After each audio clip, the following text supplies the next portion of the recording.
Welcome to icon news. నేను మీ Pawan Krishnamurthy. AP ఎన్నికల సమరం స్టార్ట్ అయిపోయింది. 2024 ఏప్రిల్ 17 తర్వాత ఎన్నికలు అంటున్నారు. మే 14 కానీ 15 కానీ రిజల్ట్ అనౌన్స్మెంట్ కౌంటింగ్ అంటున్నారు. సో చూద్దాం ఏమవుతుంది అనేది.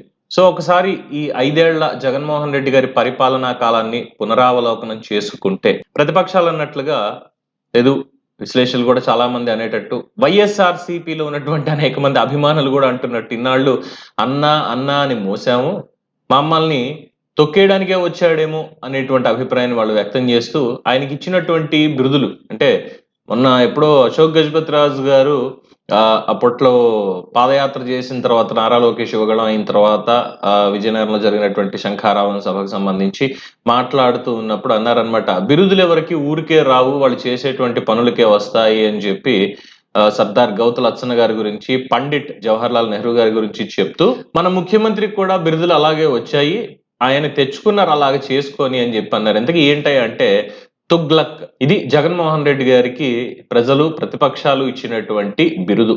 ఇన్ఫాక్ట్ చెప్పాలంటే పక్క రాష్ట్రాల్లో ఉన్నటువంటి వాళ్ళు కూడా జగన్మోహన్ రెడ్డి గారిని చూసి నవ్వుకుంటున్నారు. ఏంటి ఈ పద్ధతి, ఏంటి అసలు ఈ రకమైనటువంటి పరిపాలన?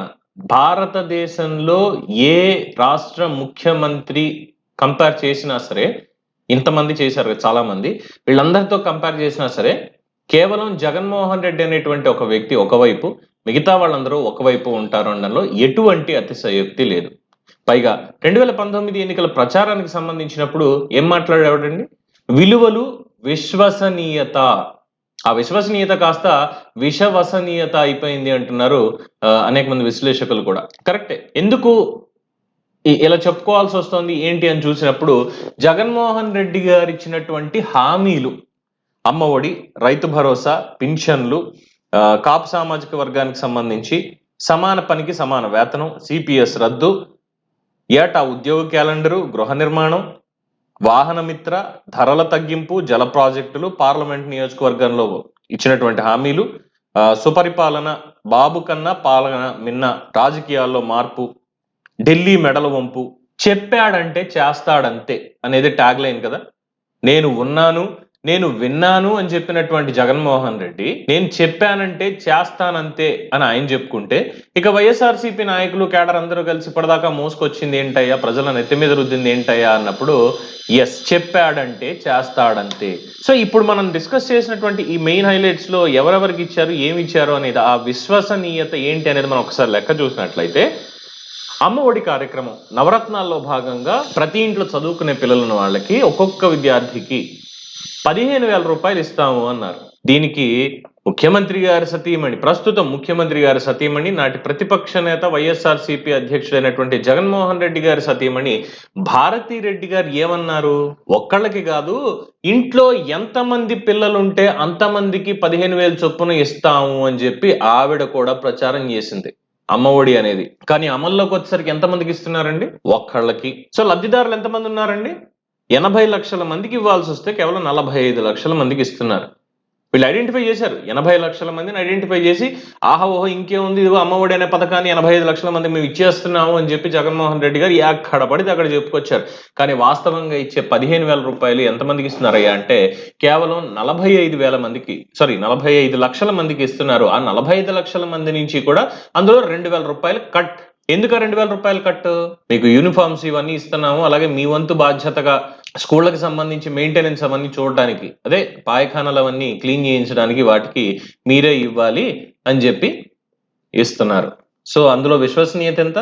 80 లక్షల మందికి ఇవ్వాల్సింది 45 లక్షల మందికి. ఇది కాకుండా 200 యూనిట్ల కంటే కరెంటు బిల్లు 1 యూనిట్ ఎక్కువ వచ్చిన పథకం కట్. ఇంట్లో 2 వీలర్ ఉందా?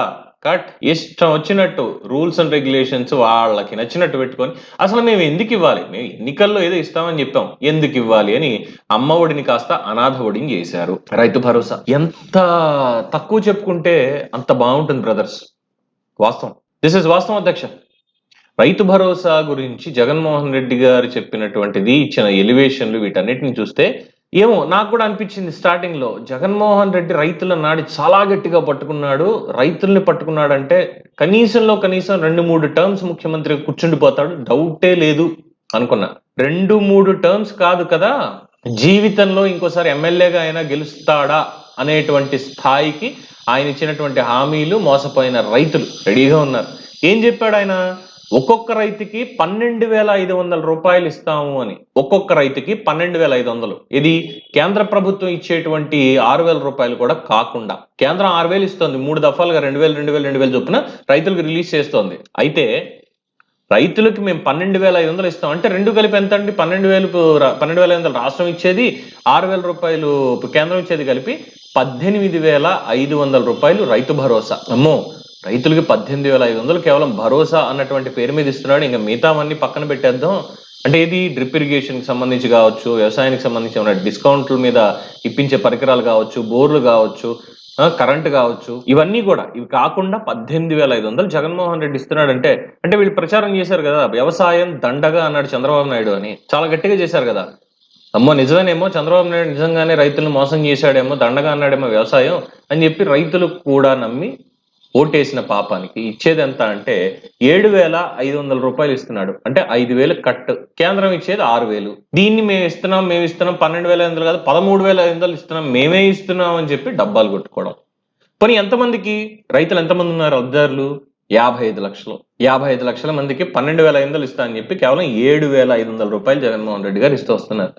అందులో కూడా మళ్ళీ కటింగ్స్, ఇందాక చెప్పినటువంటి డ్రిప్ ఇరిగేషన్లు, వ్యవసాయాధారిత పనిముట్లు, వ్యవసాయానికి సంబంధించినటువంటి అంటే రైతు భరోసా కేంద్రాలని చెప్పి ఏదో పెట్టారు తప్ప నామకే వస్తే వాస్తవంగా అక్కడ జరిగేది ఏం కనిపించట్లేదు అంటున్నారు. డబ్బులు ఖర్చు తప్ప అని. అంటే ఇంకా పచ్చిగా మాట్లాడితే డబ్బులు బొక్క తప్ప ఏం లేదు, ఇది విశ్వసనీయత అంటున్నారు. అలాగే పింఛన్లు, ఇక్కడ జగన్మోహన్ రెడ్డి గారికి నేను చప్పట్లు కొట్టాలనుకుంటున్నా. 3,000 రూపాయలు పింఛన్ ఇస్తాను మేనిఫెస్టోలో మాత్రం కింద. అంటే మనకి ఇన్సూరెన్స్ కంపెనీలవి లేదంటే పెద్ద పెద్ద ఆఫర్ల కింద ప్రకటనలు ఉంటాయి చూసారా, కండిషన్స్ అప్లై అని. కండిషన్స్ అప్లై చాలా చిన్నగా అసలు కనిపించకుండా, అంటే మనం ఆఫర్ని మాత్రమే చూస్తాం, కింద ఉన్న కండిషన్స్ ని లేదంటే వాళ్ళ రూల్స్ అండ్ రెగ్యులేషన్స్ పెడతారు అందులో, అవి మనం పట్టించుకోం పెద్ద. అసలు కిటిక అందులో ఉంటుంది తీసుకెళ్లి పెట్టడానికి. ఇక్కడ పింఛన్లకి సంబంధించి కూడా పాపం అవ్వాతాతలు అందరూ అలాగే మోసపోయారు. ఎందుకు మోసపోయారయ్యా అంటే 3,000 రూపాయలు పెన్షన్ ఇస్తాను, చంద్రబాబుగో ఎన్నికలకి 6 నెలల ముందు మాత్రమే ఇది అప్లై చేసి ఇప్పుడు ఇచ్చాడు, 3,000 చేశాడు అని చెప్పి మాట్లాడారు. అదే 2,000 రూపాయలు చేశారని. కానీ అంతకుముందు 1,000 రూపాయలే పెన్షన్ ఉంది, ఒక్కసారిగా 1,000 రూపాయలు డబల్ అయింది.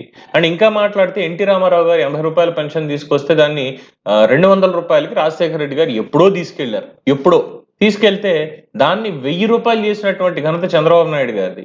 ఆ 1,000ని 2,000 చేసింది కూడా మళ్ళీ ఆయనే, ఉమ్మడి రాష్ట్రం తర్వాత. రాజశేఖర రెడ్డి గారు చేసింది ఏం లేదు అందులో. దాని తర్వాత ఇదిగో మా నాన్న చేశాడు మేమే చేస్తున్నాం పింఛన్లు అని చెప్పి డబ్బాలు కొట్టుకున్నారు, గప్పాలు పోయారు తప్పితే ఏమీ లేదు.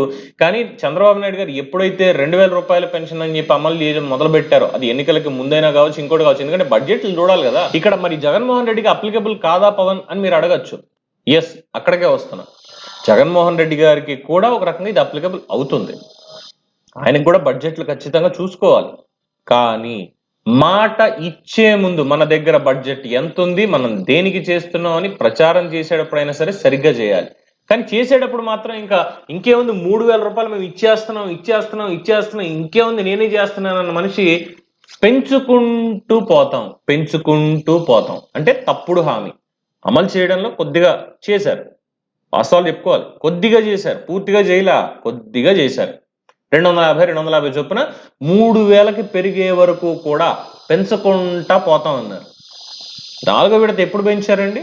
మొన్న మధ్యనే. కానీ పింఛన్లు సామాన్యంగా అందరికీ అందుతున్నాయా? మొత్తం ఎంతమంది ఉన్నారు లబ్ధిదారులు అక్కడ చూసుకుంటే 60 లక్షల మంది ఉన్నారు. 4 విడతల్లో పెంచారు. దీంట్లో మళ్ళీ కటింగ్లు, పెన్షన్లు రాని వాళ్ళు చాలా మంది ఉన్నారు. అనర్హులకి పెన్షన్లు ఎక్కువ వెళ్తున్నాయి. కేవలం వాలంటీర్లు చేసేటువంటి తప్పుడు విధానాల వల్ల, వాళ్ళు చేస్తున్నటువంటి తప్పుల వల్ల, వాళ్ళు డేటా ఎంట్రీ చేయకుండా ఇష్టం వచ్చినట్టు మార్చేసి కొంతమంది ఉడాయించుకుపోతున్నారు అమౌంట్లన్నీ కూడా. ఇవన్నీ జరిగి మరి ఏమవుతోంది దాంట్లో అనే దాని మీద ఇంకా క్లారిటీ లేదు. ఇది అవ్వాతాతలకి సామాజిక పింఛన్లకి జగన్మోహన్ రెడ్డి గారి విశ్వసనీయత. తర్వాత కాపు సామాజిక వర్గానికి ముద్రగడ పద్మనాభం గారు, నమస్కారం సార్. హరిరామజోగయ్య గారు, మీకు కూడా నమస్కారం. కాపు పెద్దలు, న్యూట్రల్ గా ఉండాల్సినటువంటి వాళ్ళు డైరెక్ట్ రాజకీయాల్లో లేరు. మరి మీరు మాట్లాడే మాటలు చూస్తేనేమో ఏదో అనుకోవాలి. ఇక వైఎస్ఆర్సీపీలో ఉన్నటువంటి కాపు నేతలు, మంత్రులుగా ఉన్నటువంటి వాళ్ళు బొత్స సత్యనారాయణ గారు, పేర్ని నాని గారు, కురసాల కన్నబాబు, అవంతి శ్రీనివాసరావు, చెప్పుకుంటా పోతే ఇంకా గుడాడు అమర్నాథ్, బోల్డ్ మంది ఉన్నారు. కాపులకి జగన్మోహన్ రెడ్డి గారి ప్రభుత్వం ఏం చేసింది అయ్యా అని అడిగితే ఉన్న కార్పొరేషన్ సంకనాగించింది. ఇలాగే మాట్లాడుకోవాలి సార్, ఇలాగే మాట్లాడుకోవాలి. ఉన్న కార్పొరేషన్ సంకనాగించింది. 5% రిజర్వేషన్ ఏదైతే ఈబీసీ రిజర్వేషన్లు అని చెప్పి, అగ్రవర్ణ పేదలకు రిజర్వేషన్లు అని చెప్పి కేంద్ర ప్రభుత్వం తీసుకొచ్చిందో నిర్ణయం, దాంట్లో ప్రతి స్టేట్ కి అకార్డింగ్ టు దేర్ స్టేట్ ఉన్నటువంటి పరిస్థితులకి తగ్గట్టుగా మీరు ఆ రిజర్వేషన్ ని స్టేట్ లెవెల్లో అప్లికబుల్ చేయొచ్చు. అంటే నాడు చంద్రబాబు నాయుడు గారి ప్రభుత్వం 5% కాపులకి రిజర్వేషన్ ఇచ్చింది. 3,000 కోట్లతోటి కాపు కార్పొరేషన్ నిర్మించింది. దాని తర్వాత కాపు సంక్షేమ భవనాలు, కాపు విద్యార్థులు ఎవరైతే ఉన్నారో కాపు సామాజిక వర్గానికి సంబంధించి విదేశీ విద్యకు పంపించారు, స్కాలర్షిప్లు ఇచ్చారు. ఇది కాకుండా స్వయం ఉపాధికి వాళ్ళు ఏ బిజినెస్ పెట్టుకోవాలంటే దానికి సంబంధించి 10 నుంచి 15 దాకా లక్షల రూపాయలు ఒక్కొక్కరికి ఇచ్చారు. అలాగే వాహనాలు ఇప్పించారు. ఇన్ని జరిగితే ముద్రగడ పద్మనాభం గారు కంచాలట్టుకొని టంగమని వాయించుకుంటూ వచ్చి కాపులకు అన్యాయం జరిగిపోయింది, ఇదైపోయింది, అదైపోయింది అని చెప్పి మొదలెట్టారు. జగన్మోహన్ రెడ్డి గారు ఏం చేశారండి? కాపు నేస్తానికి లబ్ధిదారులు 30 లక్షల మంది ఉన్నారండి. 30 లక్షల మంది ఉంటే 2,35,000 మందికి మాత్రమే కాపు నేస్తాం అని చెప్పిస్తున్నారు. ఇది వాస్తవం అధ్యక్ష, నిజంగా. తరువాత 10,000 కోట్ల రూపాయలు కాపులకి సెపరేట్ గా బడ్జెట్ లో అలకేట్ చేస్తాము అని చెప్పారు. చంద్రబాబు నాయుడు గారు 3,000 కోట్లతో కాపు కార్పొరేషన్ ఆల్రెడీ పెట్టారు. ప్రతి బడ్జెట్ లో నేను తను చేసి డెఫినెట్ గా అందరినీ ఖచ్చితంగా పైకి తీసుకొచ్చేటువంటి కార్యక్రమం చేస్తానంటే జగన్మోహన్ రెడ్డి గారు ఇంకొక అడిగేసి హ్యాట్స్ ఆఫ్, నిజంగానే 10,000 కోట్ల రూపాయలు పెడతానన్నందుకు. కానీ 10 పైసలు పెట్టారా అంటే కాపుల్ని నట్టేట ముంచారు. రిజర్వేషన్లు చెల్లుబాటు కావు, నా చేతిలో లేని పని అన్నారు. వెరాజ్ సెంట్రల్ గవర్నమెంట్ చాలా క్లియర్ గా చెప్పింది, ప్రతి రాష్ట్రంలోనూ కాపులే ఉండరు కదా, ఏ రాష్ట్రంలో ఏ జనాభా ఎలా ఉన్నారు, అగ్రవర్ణాల్లో కూడా పేదలు ఉన్నారు. అగ్రవర్ణాల్లో కూడా పేదలు ఉన్నారు కాబట్టి అందులో మెజారిటీ ఎలా వస్తుంది అనేది సెగ్రిగేట్ చేసుకొని దాన్ని బట్టి రిజర్వేషన్ మీరు డివైడ్ చేయొచ్చు. కానీ నా చేతుల్లో లేదు అని చెప్పేశారు. కానీ దిశ చట్టాన్ని చేసేస్తారు, ఈయన చేతుల్లో లేని దాన్ని కూడా తీసేసుకొని రాజధానులు కూడా పెట్టేస్తారు, నా చేతిలో లేకపోయినా సరే నా ఇష్టం అని చెప్పి. ఏకంగా కోర్టు ఎక్కడ ఉండాలో కూడా ఈయన నిర్ణయం చేస్తారు. కర్నూలులో పెట్టేస్తాను హైకోర్టు, నాకు సుప్రీంకోర్టుతో పనే ఉంది, గాడిద గుడ్డ అంటారు. అలా ఉంది. మరి ఏం చెప్పాలి? కాపు విద్యార్థులకు ఈసారి ఎంతమందికి అసలు స్కాలర్షిప్ వచ్చింది, ఎంతమంది విదేశాలకు వెళ్ళారు, ఎంతమంది చదువుకున్నారు, ఎంతమందికి స్వయం ఉపాధికి లోన్లు వచ్చాయి, కాపు కార్పొరేషన్ అసలు వర్కింగ్ లో ఉందా, బడ్జెట్ ఎంత అలకేట్ చేశారు, ఎంతమందికి లబ్ధి చేకూర్చారు? ఒక్కళ్ళకి లేదు. 10,000 కోట్లు ఇస్తానన్న పెద్ద మనిషి మిగతా అన్నిట్లోనూ ఏదైతే సామాజిక పింఛన్లు ఇవి నార్మల్ గా ఇస్తున్నారో అవే ఇస్తున్నారు తప్ప స్పెసిఫిక్ గా ఇచ్చేది లేదు. ఇది కాపులకి నిజమైన వెన్నుపోటు. ఇప్పుడు కొట్టాలి. ముద్రగడ పద్మనాభం గారు రోడ్డు మీదకి వచ్చి కంచాలు, తప్పేళాలు, మడత మంచాలు అన్నిటిని తీసి టప్ప కొట్టాలన్నమాట ఇప్పుడు. రైట్. నెక్స్ట్, సమాన పనికి సమాన వేతనం. ఇది ఇచ్చింది హామీ ఎవరికంటే కాంట్రాక్టు అవుట్ సోర్సింగ్ ఉద్యోగులకి, అలాగే వాళ్ళని రెగ్యులర్ చేస్తామని చెప్పి సమాన పనికి సమాన వేతనం అని చెప్పి హామీ ఇచ్చారు. ఏం జరిగింది? ఎంతమంది ఉన్నారు? 2,60,000 మంది. 2,60,000 మంది ఆంధ్రప్రదేశ్లో కాంట్రాక్ట్ అవుట్ సోర్సింగ్ ఉద్యోగులు ఉంటే దాంట్లో చాలా జాగ్రత్తగా సెలెక్ట్ చేసి కేవలం 10,000 మందికి మాత్రమే, 10,000 మందికి మాత్రమే సమాన పనికి సమాన వేతనం అని చెప్పి అమలు చేస్తున్నారంటే 2,60,000 మందిలో 10,000 తీస్తే మరి అది ఎవరి రికమెండేషన్ చేత ఇదంతా చేస్తున్నారో తెలుస్తుంది. ఇది అవుట్ సోర్సింగ్ ఉద్యోగులకు సంబంధించిన విశ్వసనీయత. తరువాత ఇది నాకు అసలు బాగా కిక్కిచ్చేటువంటి టాపిక్, సిపిఎస్ రద్దు. చిన్న కథ చెప్పుకోవాలి. అశోకుడు భారతదేశాన్ని పరిపాలించెను, రోడ్లకు ఇరువైపులా చెట్లు నాటించెను, వాటి పక్కనే బావులు తవ్వించెను, ఆ పక్కన అరుగులు కట్టించెను. ఇలా చెప్పుకుంటూ వస్తాం కదా. జగన్మోహన్ రెడ్డి అనేటువంటి వ్యక్తి ప్రతిపక్ష నాయకుడిగా ఉండగా సిపిఎస్ రద్దు చేస్తానని హామీ ఇచ్చెను, ఉద్యోగుల మనసు కొల్లగొట్టెను, ఉద్యోగుల పోరాటానికి మద్దతు ఇచ్చెను, అధికారంలోకి వచ్చెను, అదే ఉద్యోగుల్ని నెత్తి మీద కాలేసి పాతరేశాను. సిపిఎస్ బదులు జిపిఎస్, జిపిఎస్ బదులు ఓపీఎస్, ఓపీఎస్ బదులు ఇంకో పిఎస్, అన్నిటికీ ఎస్ అని చెప్పడం తప్పితే, అంటే ఎస్ అంటే స్టాప్ అనుకోవాలి ఇక్కడ, వైఈఎస్ కాదండి, ఎస్ అంటే ఎస్ఏ స్టాప్. జగన్మోహన్ రెడ్డి గారు సిపిఎస్ రద్దు లేదు, ఏం లేదు, అమలు చేసేది జిపిఎస్ అన్నారు. అది కూడా ఎంతమందికి చేస్తున్నారంటే 1.5 lakhs, 1.5 లక్షల మందికి మాత్రమే ఈ జీపీఎస్ అనేది అమలు చేస్తున్నారు. ఉద్యోగులతో చర్చలు ఇంకా సఫలం కాలేదు. వాళ్ళకి డిఏ ఏరియర్లు కానీ ఇతరత్ర ఉన్నటువంటి కాంపన్సేషన్ చేయాలి కానీ ఇవి ఏమీ లేదు. ఇంకొకటి, ఇది అతిపెద్ద జోక్ అసలు ఏంటంటే, ఉద్యోగుల పదవీ విరమణ వయసుని పెంచుకుంటే వెళ్ళడం 64 ఏళ్ల దాకా. ఏమో 63 వరకు జీవో ఇచ్చినట్టున్నారు. 64 కూడా చాలా మంది అంటున్నారు. మరి జీవో వచ్చిందా అమల్లోకి లేదనేది తెలియదు. అంటే ఇంకో 4 ఏళ్ల పాటు ఆంధ్రప్రదేశ్ లో ఉన్నటువంటి యువత ఎవరు కూడా ప్రభుత్వ ఉద్యోగాల్లో జాయిన్ అవడానికి లేదు. ఎందుకు వీళ్ళని ఇంకా కంటిన్యూ చేసుకుంటూ వెళ్తున్నారా అంటే, వీళ్ళకి జీతం ఇస్తే సరిపోద్ది ఇదే స్కేల్లో. వీళ్ళు రిటైర్ అయితే రిటైర్మెంట్ బెనిఫిట్లు ఇవన్నీ కూడా ఉన్నాయి, వీటన్నిటిని కూడా ఇవ్వాలి. ఇది కాకుండా కొత్త వాళ్ళు వచ్చి జాయిన్ అవుతారు, వాళ్ళకు కూడా మళ్ళీ జీతభత్యాలు ఈ స్కేల్స్ ఇవన్నీ అమలు చేయాల్సి వస్తుంది. నాకెందుకు ఈ తలకాయ నొప్పి అనుకొని తీసుకున్న ఒక తుగ్లక్ నిర్ణయం ఇదని చెప్పుకోవచ్చు. తరువాత గృహ నిర్మాణం 30 లక్షల మందికి ఇళ్లు కట్టించి ఇచ్చేస్తాం, సెంటు పట్టాలు ఇస్తున్నాం. సెంటున్నరా మరి ఎంతమందికి ఇచ్చారో తెలియదు. అవకతవకలు మాత్రం దాదాపుగా 8,000 కోట్ల రూపాయల అవకతవకలు ఇందులో జరిగాయి అనేది ప్రతిపక్షాల ఆరోపణ. సెంటు పట్టాల భూమి పేరుతో మౌలిక సదుపాయాలు ఇవన్నీ కల్పిస్తాము ఇది అని చెప్పుకుంటూ వచ్చారు, కానీ వాటిని ఒకసారి వెళ్ళి కాలనీలు చూస్తే అడపదడప ఎక్కడో కొన్నిసార్లు కట్టారు తప్ప మిగతా అన్ని చోట్ల చూసినప్పుడు అసలు జగన్మోహన్ రెడ్డి గారి విశ్వసనీయత ఏంటంటే, ఆయన చెప్పింది గృహ నిర్మాణం అన్నారు తప్ప ఇంకోటి కాదు. అది కూడా ఆయనకి సంబంధించి, ప్రజలకు కాదు. ఆయన గృహ నిర్మాణం ఎందుకు అనంటే, ఈ 5 సంవత్సరాల కాలంలో ఆయన కట్టింది ఫినిష్ చేసింది ఏమన్నా ఉంది అంటే, ఆదరాబాదరాగా కూల్చేసినటువంటి హరిత రిసార్ట్స్ ఏవైతే ఉన్నాయో ఋషికొండ వైజాగ్ లో, ఆ ప్లేస్ లో దాదాపు 23.56 ఎకరాలు స్థలంలో విలాసవంతంగా, అత్యంత విలాసవంతంగా ఒక ప్యాలెస్ ని నిర్మించుకొని, అబ్బే అది ప్రభుత్వంది కాదు, టూరిజం వాళ్ళది, విశాఖపట్నం వీడియమే వాళ్ళది, ప్రభుత్వానికి దీంట్లో సంబంధం లేదు అని అబద్ధాలు చెప్పడం. ప్రజలకి మాత్రం అవసరం లేదు, అన్ని నాసిరకమే. ఇల్లు ఇచ్చినా ఏం చేసినా అన్ని నాసిరకం తప్పితే ఇంకొకటి ఏమీ లేదని చెప్పచ్చు. ఇక నిరుద్యోగులు, my dear brothers and sisters, ప్రతి ఏటా జాబ్ క్యాలెండర్ ఇస్తాను అని చెప్పింది కొత్త హామీ అయితే, పాత హామీ ఏమిచ్చాడు మీకు? చంద్రబాబు నాయుడు గారు నిరుద్యోగ భృతి ఇచ్చి, మీకు కావాల్సిన ట్రైనింగ్ ఇచ్చి, కోచింగ్ సెంటర్లకు పంపించి, మీరు కంగారు పడక్కర్లేదు, ఖచ్చితంగా జాబ్ వస్తుంది, నేను కంపెనీలను కూడా తీసుకొస్తున్నాను, మీకు ఉపాధి అవకాశాలు ఖచ్చితంగా పెరుగుతాయని చెప్పి ఆ రోజు చేస్తే, జగన్మోహన్ రెడ్డి గారు వచ్చి మిమ్మల్ని బానిసల్లా వాడుకుంటున్నారు, మిమ్మల్ని ఏదో పురుగుల్లా చూస్తున్నాడు చంద్రబాబు నాయుడు, మీకెందుకు ఇప్పటిదాకా డిఎస్సీనో ఇంకోటో ఏదో చెప్పుకుంటూ వచ్చాడు తప్పితే ఏం చేయలేదు కదా, నేను చెప్తున్నాను, నేను ఉన్నాను, నేను విన్నాను అని చెప్పి నిరుద్యోగులందరికీ కూడా ఒక జ్ఞానబోధ చేసి చివరాఖరికి ఏం చేశాడండి? నెత్తి మీద చెయ్యి పెట్టాడు. ఏ సంవత్సరం క్యాలెండర్ లేదు అసలు, జాబ్ క్యాలెండర్. ఎప్పుడో స్టార్ట్ చేసినప్పుడు మాత్రం 10,000 ఉద్యోగాలకి నోటిఫికేషన్ అయితే ఇచ్చారు, కానీ అందులో 10,000 పూర్తిగా రిక్రూట్ కాలేదు. దిశ పేరుతో పోలీస్ స్టేషన్లు అయితే ఏర్పాటు చేశారు, స్టాఫ్ రిక్రూట్ చేశారు, కానీ అసలు దిశ అనేటువంటి చట్టమే లేదు, అందరికీ తెలిసిందేగా.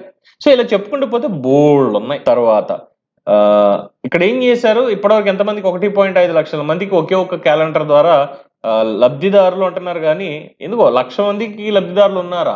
ఏ కంపెనీలు వచ్చే 1,00,000 మందికి వాళ్ళు ఉద్యోగం ఇవ్వగలిగారంటే మేబీ వాలంటీర్లను ఏమైనా ఇందులో పరిగణలోకి తీసుకున్నారేమో, దాదాపు 50 లక్షల మంది ఉంటే. తర్వాత వాహన మిత్ర, ఇంకా చాలా ఉన్నాయండి. ఇవేం కొత్త పథకాలుగా జగన్మోహన్ రెడ్డి గారు చేసేసారు మొత్తం అన్నారు. వాహన మిత్ర 2.5 లక్షలకి ఇస్తున్నారన్నారు, 4 లక్షల మంది ఉంటే లబ్ధిదారులు. నాడు నేడు 2/4 విడతలు, ఇంకా 2వ విడత నడుస్తుంది. 4 విడతలు ఏమీ లేవు. నాడు నేడు అన్న పేరుతో ఎందుకు మొన్న కూడా చూసాం కదా, ఒక బీసీ సంక్షేమ శాఖ హాస్టల్లో 87 మంది ఆడపిల్లలకి కేవలం ఒకే ఒక టాయిలెట్.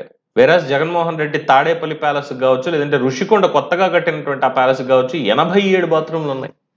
అంటే ఏం చెప్పాలి? తర్వాత విద్యా దీవెన పాత పథకం కొత్తగా ఇచ్చినట్లుగా ఏదో చెప్తున్నారు. గతంలో కంటే 1,00,000 మంది విద్యార్థులను ఇందులోంచి కోత కోశారు. ధరలు తగ్గింపు అవదు. ఏ ధరలు? పెట్రోల్ డీజిలా, కరెంటా? 8 సార్లు కరెంటు ఇచ్చాడు. పెట్రోల్ డీజిల్ అని తెలిసిందే. గత ప్రభుత్వం 2 రూపాయలు తగ్గిస్తే వీళ్ళు మాత్రం వచ్చి శుభ్రంగా పెంచుకుంటూ వెళ్ళారు. దీనికి అదనంగా చెత్త పన్ను. జల ప్రాజెక్టులు హామీ ఇచ్చింది 28 ప్రాధాన్యత ప్రాజెక్టులు, అమలు చేసింది 4 జల ప్రాజెక్టులు పూర్తి చేశారు. ఆ పేర్లు కూడా గుర్తురాట్లా ఏం చేశాడు అనేది. ఆయన మొత్తానికి అది పోయింది. ఇక ప్రతి పార్లమెంటు నియోజకవర్గంలో ఒక నైపుణ్య శిక్షణా కేంద్రం. ఏ రకమైనటువంటి నైపుణ్యం? వైఎస్ఆర్సీపీ వాళ్ళని ఏమైనా విమర్శిస్తే వాళ్ళని బూతులు తిట్టేటువంటి నైపుణ్యమా? తల్లి చెల్లి ఎవరైనా సరే ఏమైనా మాట మాట్లాడితే వాళ్ళని తిట్టేటువంటి ఇదా? ఏం చెప్పాలి? ఇలా ఉంది. ఇక ప్రతి జిల్లాకి ఒక విమానాశ్రయం. నాకు నిజంగా బూతులు వస్తున్నాయి ఈ మాట వింటే, నిజంగానే. ఎందుకంటే ఓ పక్కన రోడ్లకే దిక్కు లేదురా నాయన, రోడ్లు వేస్తే ప్రశాంతంగా వెళ్తాం, రోజు ఎక్కడ పడిపోతాము అన్నటువంటి పరిస్థితి రాష్ట్ర వ్యాప్తంగా అనేక చోట్ల ఉంది. వీళ్ళకి మాత్రం వీళ్ళ ఫామ్ హౌస్లకి రోడ్లు వేసుకోవడానికి, అంటే పెద్దిరెడ్డి కావచ్చు, ఇంకోళ్ళు కావచ్చు, వీళ్ళ ఫామ్ హౌస్లకి వేసుకోవడానికి రోడ్లు సరిపోతాయి కానీ అనుమతులు ఇవన్నీ మిగతా వాటికి ఉండవు. అలాంటిది ఈయన వచ్చే ఏకంగా ప్రతి జిల్లాకు విమానాశ్రయం పెట్టేస్తాడట. పెట్రోల్ మా తాత పంపిస్తాడేమో. ప్రతి అసెంబ్లీ నియోజకవర్గానికి ఒక పాలిటెక్నిక్, మంచి ఐడియా, కానీ పెట్టలా. మండలానికి ఒక మహిళా ఇంటర్ కళాశాల పెట్టలేదు.